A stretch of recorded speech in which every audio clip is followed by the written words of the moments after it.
میں آپ کو بتاتا ہوں، سیدنا غوث اعظم عبد القادر جیلانی رضی اللہ تعالیٰ عنہ منبر پر خطبہ دے رہے تھے، بڑا مجمع 70,000 کا مجمع، منبر پر جب خطبہ دے رہے تھے، عین خطبے کے دوران چھت پر سے ایک نہایتی کالے قسم کا سانپ نمودار ہوا، جس کی ہیبت ایسی تھی کہ مجمع میں سے لوگ ادھر سے ادھر ہونے لگ گئے۔ اس سانپ کی دہشت سے لوگ گھبرا گئے، لیکن وہ سانپ چھت سے اوپر سے آتے آتے سیدھے سرکار غوث پاک کے کندھے پر آ گیا۔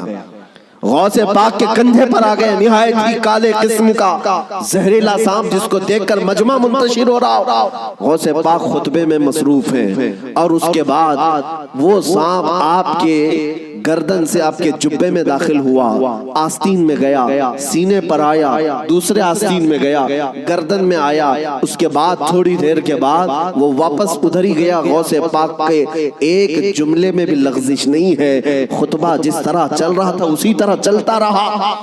اور اس کے بعد اس سانپ نے فصیح عربی میں آپ سے کلام کیا، کہا ہے عبد القادر، میں آزمائش کے لیے آیا تھا، اس سے پہلے میں نے کئی لوگوں کو آزمایا، ان کے یا تو زبان میں لکنت آ گئی، یا تو پیر ہل گئے، یا تو پھر اپنا بیان چھوڑ دیا، لیکن تمہارا حال تو یہ ہے کہ ایسا لگتا تھا کہ تمہارے جسم پر کوئی چیز آئی نہیں۔ غوث پاک رضی اللہ تعالیٰ عنہ مسکرائے، خطبہ جاری رکھا۔ لوگوں نے پوچھا غوث پاک سے کہ یہ کیا تھا، اتنا بھیانک سانپ آپ کے جسم پر آیا، آپ کے جسم پر کوئی جنبش بھی نہیں، لغزش بھی نہیں۔ سرکار غوث پاک رضی اللہ تعالیٰ عنہ مخاطب ہوتے ہوئے ارشاد فرماتے ہیں، میرا نام عبد القادر ہے، میں قادر کا بندہ ہوں۔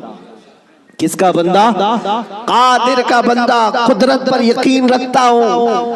مجھے اس بات پر یقین تھا کہ اگر میری موت آنی ہے تو اس سانپ کے ذریعے سے آ جائے گی، میرے ہلنے سے بچنے سے میں بچ نہیں سکوں گا، اور اگر میری موت نہ آنا ہو تو اس طرح کے سینکڑوں سانپ بھی میرے جسم کا کچھ نہیں کر سکتے۔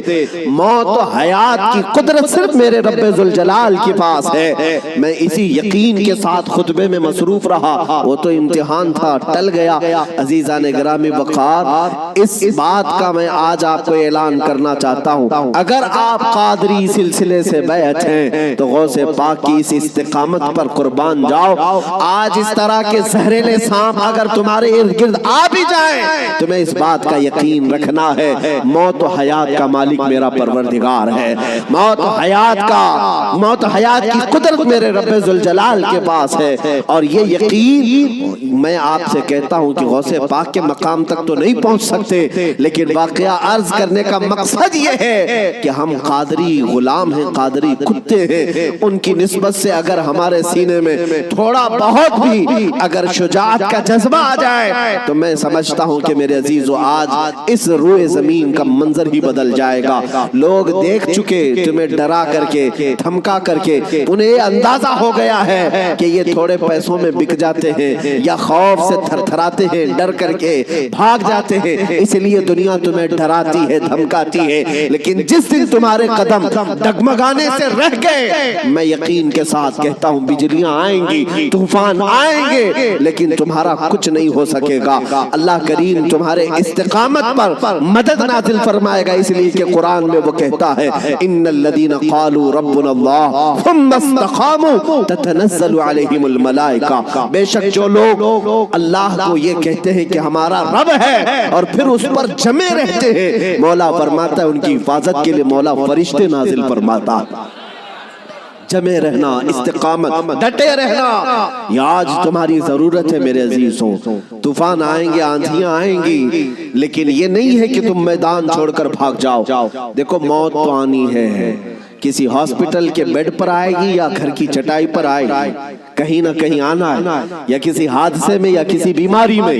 لیکن اگر قسمت سے موت اس حال میں آئے کہ میں میرے نبی کا پرچم بلند کر رہا ہوں، نبی پاک کی عزت کی بات کر رہا ہوں، اور اگر اس حال میں موت آئے تو اس موت کا کیا کہنا؟ میرے عزیزوں، بزرگوں نے فرمایا جو ناموس رسالت پر مر جاتا ہے، روح نکلنے سے پہلے وہ اپنے سرانے پر مصطفیٰ کریم کا دیدار بھی کرتا ہے۔ نبی پاک صلی اللہ تعالیٰ علیہ وسلم. تو آپ ہمارے چینل کو سبسکرائب کریں اور بیل آئیکن کو دبانا نہ بھولیں. ہم ایسے ہی شاندار بیان آپ کے لیے لاتے رہتے ہیں اور درگاہ کی زیارت آپ کو کرواتے رہتے ہیں. تو بنے رہیے ہمارے چینل کے ساتھ اور سبسکرائب کر دیجیے اس چینل کو. تب تک کے لیے اللہ حافظ. ملتے ہیں اگلے ویڈیو میں. آپ کا اپنا چینل ٹیور ود رونی.